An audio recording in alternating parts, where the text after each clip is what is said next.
going to start with the Super League and kind of the last week in soccer. It's been a crazy week starting Sunday where the formation of the Super League comes out. You know, there's been talks of this for decades. People worried this would happen, and it finally does happen. It comes to fruition with 12 clubs. Clearly a money grab. Everyone was outraged, from fans to even, really everyone involved. And so lately what we had happen was FIFA came out and they basically said, if you play in it, you're not going to play in the World Cup.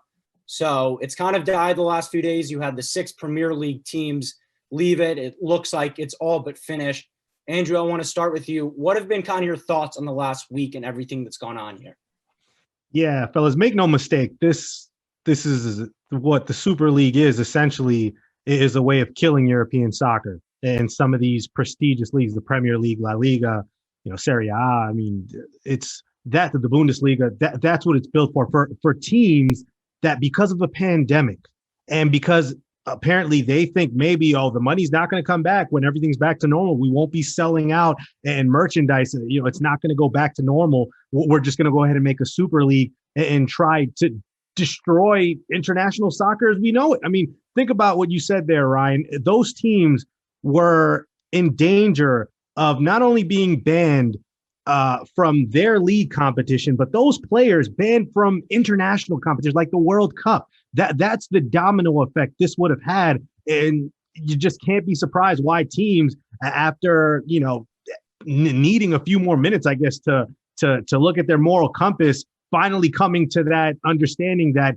this is not good for the game of soccer. We do not need this to water down the other leagues in favor of one Super League, much like, we have here in the States, like the NBA, Major League Baseball. You don't see, we don't compete against other leagues from around the country. The best leagues, the best basketball league is the National Basketball Association. The best baseball league is MLB, hockey, football. That's all the same. But in soccer, the best leagues are all around the country. That's what makes the sport so diverse. So, Jimmy, it's just, to me, this was all about finances and trying to put more money in your pocket in hopes that you can change soccer. And while I do think there needs to be changes in terms of formats with knockout stages, like, the first, second legs, I've always thought, that's just garbage. And I think it needs to be, let's go one game, you're in and you're out, single elimination. That's my opinion. I think there are things that need to be maybe updated to formats like the Champions League, but this certainly was not the way to go about it. A Super League, just happy that teams have backed out and understanding that this is just awful for the game. It was a joke. And what surprised me about it was all these teams go into the league. You had the 12 teams, the 6, powers in the Premier League, and Tottenham as well. And you have these teams that, like, how did they think this was going to go over with the fans? That's what I really don't get. I mean, look, some of these owners are Americans and they just cannot read the room. And I get that. And, you're not going to be able to read a fan base from, across the pond if you're sitting on a yacht somewhere. And I understand that to an extent.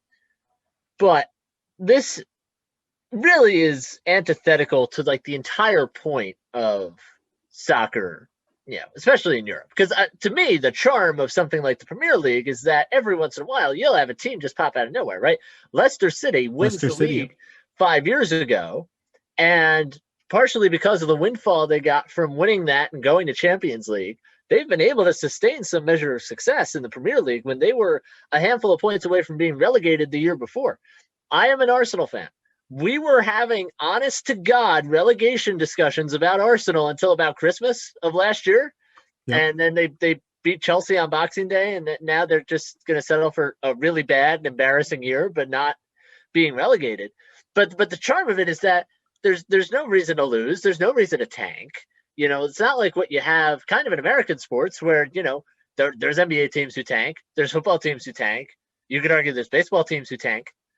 That's not the case here.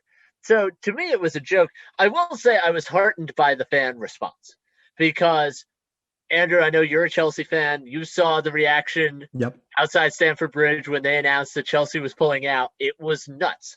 Now, it doesn't buy back the goodwill that you lost from this. Arsenal supporters, for example, had a Kroenke out rally outside the Emirates yesterday before their game, which was absolutely tremendous. I thought it was great, as directed at the owner, Stan Kroenke, who will never see what actually happened there. But it was just a joke. And the way it fell apart, I thought was absolutely hilarious. One of the great days on Twitter, in my experience. And that was the one positive of it. Really, the two positives: the way it fell apart and the fan reaction. Otherwise, it was just, to me, it was horrible. The way they did it was an absolute joke. They should be ashamed of themselves.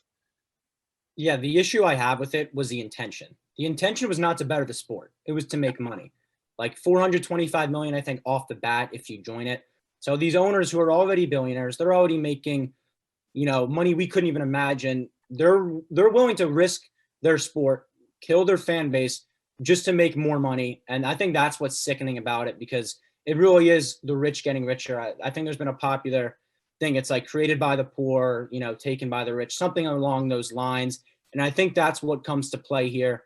You talked about the fan outcry. I think it's rare where, as a community, Twitter is so, unionized and together for one issue on the same side. And this was one of those instances where there was no one who really thought this was a good idea for the sport. It was very clear that this was all about the money. And at the end of the day, I'm glad that the fan outrage finally, it sparked something, right? Because these owners looked at it and they outweighed the cost of the extra money and, really ruining their league. But they realized, they came to their senses that, it's better to keep the fans happy. It's better to not just have a complete money grab. So it looks like it's going to die. And I think that is the best case, but we could see it in the future. There's no sure thing that this will not come back. And I think that's what we need to make sure doesn't happen, because it really is like, if it ain't broke, don't fix it. You talked about some issues you have with the Champions League, Andrew, but at the end of the day, it's still an awesome thing. I look forward to it every summer, and I'm glad that the Super League will not be happening. No, and I'd also say for Champions League, it's much too long. When you think about these clubs and these players, they have so many different obligations. You have to play in the Premier League. You also play internationally, for your national squad, and then you have to play Champions League. And these legs are drawn out. I mean, traditionally, Jimmy, it's like a month or two in between. I just think scheduling, I understand those parts. And I will say this: I do love Chelsea, but me and my dad both share a common love for Real Madrid.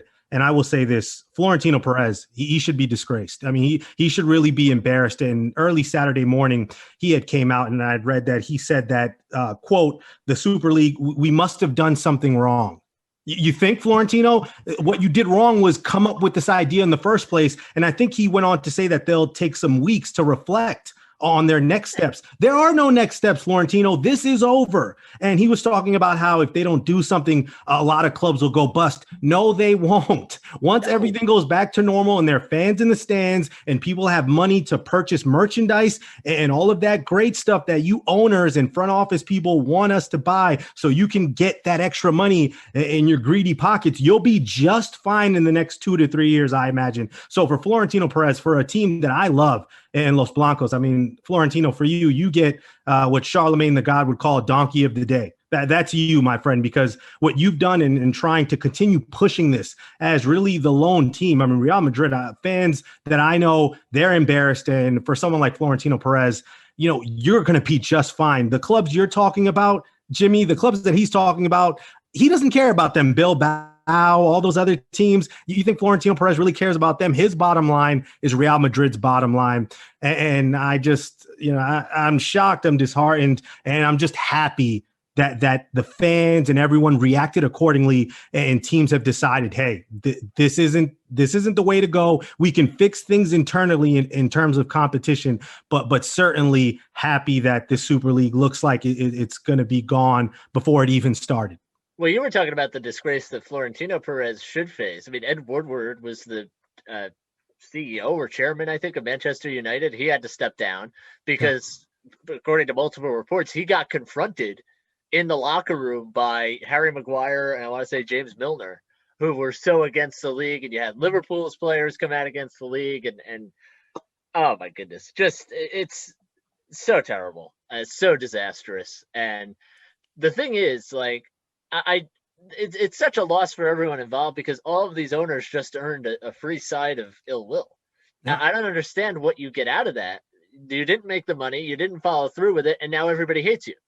So who wins in that situation? I wouldn't want that. I mean, I don't want people to hate me for no reason, but that's what these fans are feeling right now, and I think rightfully so. I think they're very right to do that. So yeah, it's the whole thing is just it's not confusing, but it is a little odd the way it came about and how quickly it was just able to fall apart because of widespread protests across Europe.